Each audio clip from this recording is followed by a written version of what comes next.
तो अगर आप 2024 में निमसेट एग्जाम देना चाहते हैं तो आज ये रोड मैप वीडियो आपकी काफी ज्यादा हेल्प करेगी इस एग्जाम को क्रैक करने में, क्योंकि आज इस वीडियो में आपको कुछ ऐसे पॉइंट्स बताने वाला हूं जो सारे ही पॉइंट्स आपकी निमसेट एग्जाम की प्रिपरेशन जर्नी में काम आएंगे। यानी कि इस वीडियो में मैं आपके साथ शेयर करने वाला हूं उस एग्जाम का सिलेबस, उसके बाद इस एग्जाम का पैटर्न क्या है, उसके बाद आपको क्या क्या पढ़ना है, उसके बाद आपको कहां से पढ़ना है, उसके बाद आपको कौन सी बुक सॉल्व करनी है, उसके बाद हम बात करेंगे दो ऐसी चीजों के बारे में जो आपको इस एग्जाम को क्रैक करने में चाहिए ही चाहिए। अगर आपको ये दो चीजें नहीं आती तो आप ये एग्जाम क्रैक नहीं कर सकते। तो ये सारे पॉइंट्स मैं आपके साथ इस वीडियो में डिस्कस करूंगा, जिनको जानने के बाद आपको कोई भी डाउट आपके दिमाग में नहीं रह जाएंगे इस एग्जाम की प्रिपरेशन के रिगार्डिंग।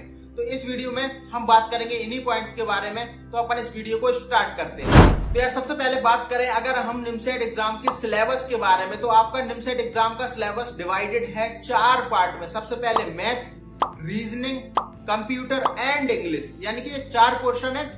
और इसके बाद अगर आपके दिमाग में आ रहा होगा कि इनका लेवल क्या होता है, किस लेवल तक की आपकी मैथ पूछी जाती है, किस लेवल तक की आपकी रीजनिंग पूछी जाती है, क्या मतलब जेईई मेंस तक की लेवल की मैथ पूछी जाती है, तो ऐसा नहीं है। जो आपकी मैथ का लेवल होता है ना, वो 12th तक की मैथ अगर आपको आती है तो आपको निमसेट एग्जाम की मैथ आती है। यानी कि आपकी जो निमसेट की मैथ है 10th, 11th, 12th, अगर आपको यहां तक की मैथ आती है तो आपकी मैथ कंप्लीट है। पर इसके अलावा ये आपका ऑब्जेक्टिव पेपर होने वाला है, तो आपको जो ऑब्जेक्टिव पेपर सॉल्व करने का तरीका होता है, जो ऑब्जेक्टिव क्वेश्चन सॉल्व करने का तरीका होता है मैथ के, वो आना चाहिए। इसलिए आपको बहुत ज्यादा आपकी टेस्टिंग करनी है। उसके अलावा क्वेश्चंस को जल्दी से जल्दी सॉल्व करना सीखना है। यही सारी चीजें आपको प्रिपरेशन के दौरान सीखनी है। आपको केवल सिलेबस कवर नहीं करना, आपको साथ में ये भी सीखना है कि आप क्वेश्चंस को कितनी जल्दी से जल्दी कर सकते हैं। तो ये सारी बातें आपको मैथ सेक्शन कंप्लीट करते वक्त याद रखना है। उसके बाद अगर मैं बात करूं रीजनिंग के बारे में, तो रीजनिंग में पर्सनली मैंने कोई बुक सॉल्व नहीं की थी,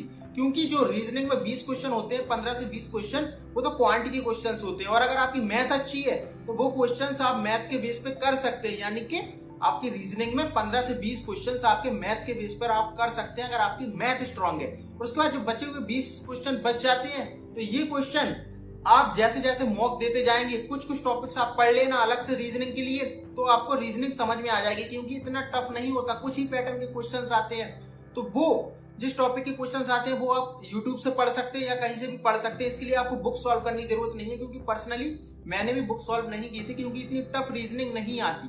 तो रीजनिंग का आपका यही लेवल था। उसके बाद अगर हम कंप्यूटर की बात करें तो इसका सिलेबस निमसेट की ऑफिशियल वेबसाइट पर पड़ा हुआ है, वहां से सिलेबस देख लेना। तो मतलब आप उस सिलेबस के टॉपिक डायरेक्टली यूट्यूब पर सर्च कर सकते हैं और वहां से आप पढ़ सकते हैं। तो आपके मैथ, कंप्यूटर, रीजनिंग आपको समझ में आ गया होगा। उसके बाद इंग्लिश आपकी केवल 40 नंबर की आ रही है। तो अगर आपको 40 नंबर के पीछे इतना नहीं भागना, आपको बचे हुए 960 नंबर पर फोकस करना है, क्योंकि पेपर कितना भी इजी आ जाए, कितना भी टफ आ जाए, अगर आप 600 नंबर ले आए तो आपका सिलेक्शन हो जाएगा। इसलिए आप मैथ पर और आपकी रीजनिंग पर फोकस करो, साथ में कंप्यूटर पर फोकस करो, इंग्लिश पर इतना ध्यान मत दो। अब हम बात करते हैं इस एग्जाम का पैटर्न क्या है। सबसे पहले इसमें आपके 120 क्वेश्चन आने वाले हैं, जिसमें 50 क्वेश्चन आपके मैथ के आएंगे, 40 क्वेश्चन रीजनिंग के आएंगे, उसके बाद 20 क्वेश्चन आपके कंप्यूटर के आएंगे, उसके बाद आपके 10 क्वेश्चन इंग्लिश के आने वाले हैं, जिसमें मैथ का वेटेज सबसे ज्यादा होता है। यानी कि 12 नंबर का एक क्वेश्चन होता है। तो अगर आपकी मैथ अच्छी है तो आप इस एग्जाम को बहुत ही इजीली क्रैक कर सकते हैं, क्योंकि 600 नंबर की आपकी मैथ है, 240 नंबर की आपकी रीजनिंग है, और उस 240 नंबर में भी 100 से 120 नंबर आपके मैथ पे बेस पे आ जाएंगे। अगर आपकी मैथ अच्छी है तो आप उस रीजनिंग को कर लोगे।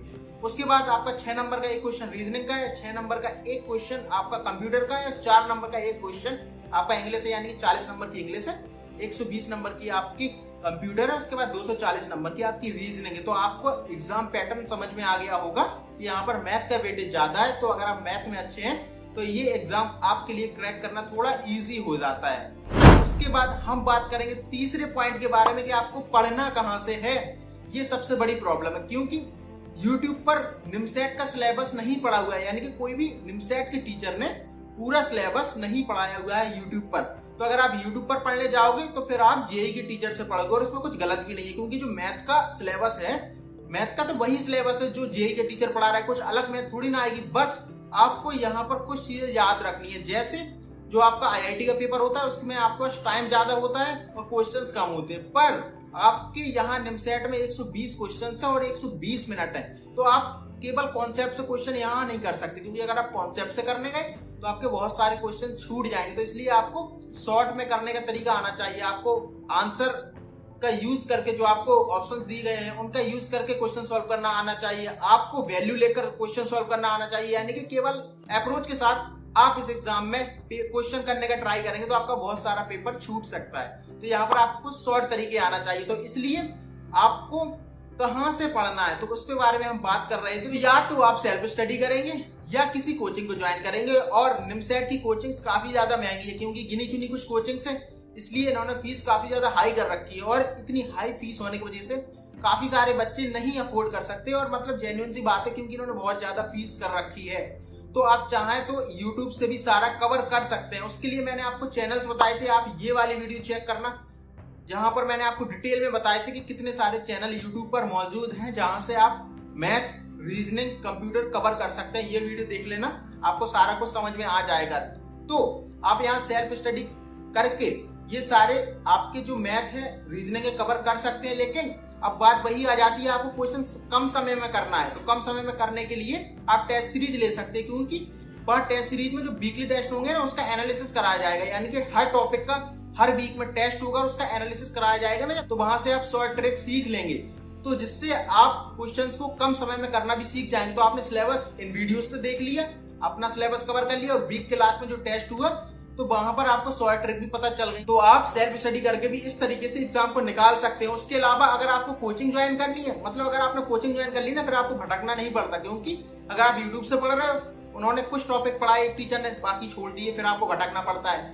तो काफी ज्यादा प्रॉब्लम आती है, आपकी कंसिस्टेंसी मेंटेन नहीं हो पाती, मतलब कुछ प्रॉब्लम्स आती है। लेकिन अगर आपने पक्का इरादा बना लिया है कि आपको एग्जाम को क्रैक करना है और सेल्फ स्टडी से ही करना है, तो आप बिल्कुल कर सकते हैं। तो आप टेस्ट सीरीज लेकर कर सकते हैं। और अगर आप कंसिस्टेंसी मेंटेन नहीं कर पा रहे और कोचिंग अफोर्ड कर सकते हैं तो कोचिंग भी ले सकते हैं। और अगर आपको इस चीज में डाउट है कि हम कौन सी कोचिंग लें, किस कोचिंग की टेस्ट सीरीज लें जो कम प्राइस में भी मिल जाए और अच्छी भी टेस्ट सीरीज हो, कोचिंग भी ऐसी हो जो कम प्राइस में मिले और अच्छी कोचिंग हो, तो उसके लिए आप मुझे मैसेज कर सकते हैं। आपको मेरा व्हाट्सएप नंबर डिस्क्रिप्शन में मिलेगा, तो आप मैसेज कर सकते हैं। वहां मैं आपको बता दूंगा ऐसी कौन सी कोचिंग है जो कम प्राइस में अच्छी मिल जाएगी, यानी कि आपको बाद में रिग्रेट ना हो। क्योंकि कोचिंग के प्राइजेस आई है, अगर आप एक कोचिंग ज्वाइन कर लेते हो और बाद में आपको पता चलता है ये कोचिंग उतनी बेहतर नहीं है, यहाँ पर मुझे जो क्लासेस में पढ़ाया जा रहा है वो समझ में नहीं आ रहा, तो आपका बहुत सारा पैसा वेस्ट हो जाता है। और फिर आप दोबारा अगर किसी कोचिंग को ज्वाइन करने जाओ तो क्योंकि आप बहुत सारा पैसा यहाँ इन्वेस्ट कर चुके हैं, तो आपके पेरेंट्स भी मना कर देंगे, बिल्कुल ऑब्वियस सी बातें कर देंगे, क्योंकि इतना पैसा तो किसी के पास रखा नहीं है। तो आप मुझे मैसेज कर सकते हैं, अगर आपको डाउट है तो आप बिल्कुल मैसेज कर सकते हैं। व्हाट्सएप नंबर डिस्क्रिप्शन में मिलेगा। उसके बाद हम बात कर रहे थे कि आपको कौन सी बुक सॉल्व करनी है। एक तो इस पर मैंने ऑलरेडी वीडियो बना रखी है, जहां पर मैंने आपको डिटेल में बताया कि कौन कौन सी बुक्स का आपके पास ऑप्शन है जो आप इस एग्जाम को क्रैक करने के लिए सॉल्व कर सकते हैं। ये वीडियो देखना, इसमें मैंने आपको अच्छे से एक्सप्लेन किया था। उसके अलावा मैं आपको बता दूं, आपको या तो सेल्फ स्कोरर ले लो या अरिहंत ले लो, दोनों में से कोई ये बुक ले लो, और साथ में टेस्ट सीरीज का मटेरियल। ये तीनों चीजें मिलकर इनफ है, यानी कि ये दो चीजें मिलकर इनफ है। या तो अरिहंत की बुक प्लस टेस्ट सीरीज, या self scorer plus test series. और उसके अलावा आपको एक साथ दो बुक सॉल्व नहीं करनी है, एक बुक सॉल्व करनी है, लेकिन अच्छे से पूरी बुक सॉल्व करनी है। तो आपको बुक के बारे में भी समझ में आ गया होगा। उसके बाद आपको किस पैटर्न में पढ़ना है, आपको कौन सा टॉपिक पहले पढ़ना है, आपको अलजेब्रा पहले पढ़ना है, या आपको कोऑर्डिनेट ज्योमेट्री पहले पढ़नी है, कैलकुलस पहले पढ़नी है, ट्रिग्नो पहले पढ़नी है। तो देखो आपका क्या सीक्वेंस होना चाहिए। तो आप अलजेब्रा या ट्रिग्नोमेट्री में से कोई भी एक पहले पढ़ सकते हो। तो अगर आपने पहले अलजेब्रा पढ़ी तो बाद में ट्रिग्नोमेट्री पढ़ लो, ट्रिग्नोमेट्री पहले पढ़ी तो बाद में अलजेब्रा पढ़ लो, उसके बाद आप कैलकुलस पढ़ लो, उसके बाद लास्ट में आप कोऑर्डिनेट ज्योमेट्री पढ़ लेना। तो ये सीक्वेंस होना चाहिए आपको इस मैथ को कवर करने के लिए। उसके अलावा इस पर भी मैंने एक कंप्लीट डिटेल्ड वीडियो बनाई हुई है, आप ये वीडियो देख लेना, जहां पर मैंने इन चारों पोर्शन यानी कि जो चारों पार्ट है ना मैथ के, अलजेब्रा, ट्रिग्नो, कैलकुलस, कोऑर्डिनेट, उनके भी टॉपिक वाइज आपको बताया कि आपको क्या सीक्वेंस रखना है। तो ये वीडियो को देख लेना, आपको सारी चीजें अच्छे से समझ में आ जाएंगी सिलेबस के रिगार्डिंग, कि आपको कौन सी चीज कैसे पढ़ना है, कौन सी चीज पहले पढ़नी है। तो आपके दिमाग में कुछ ऐसे डाउट हैं जो आते ही होंगे, काफी सारे बच्चे मुझसे पूछते हैं। एक बहुत ही कॉमन डाउट, हमें कितने घंटे पढ़ना चाहिए। तो आपको मिनिमम कितना पढ़ना चाहिए वो मैं आपको बता देता हूँ। 2 घंटे तो आपको क्लास देखनी है, चाहे आप किसी सेल्फ कर रहे हो या किसी कोचिंग में पढ़ रहे हो, तो आपको 2 घंटे तो क्लास लेनी है आपकी, यानी कि मैथ पोर्शन आप कवर कर रहे हैं या रीजनिंग कवर कर रहे हैं, तो आप 2 घंटे आपको मैथ को देना है हर दिन।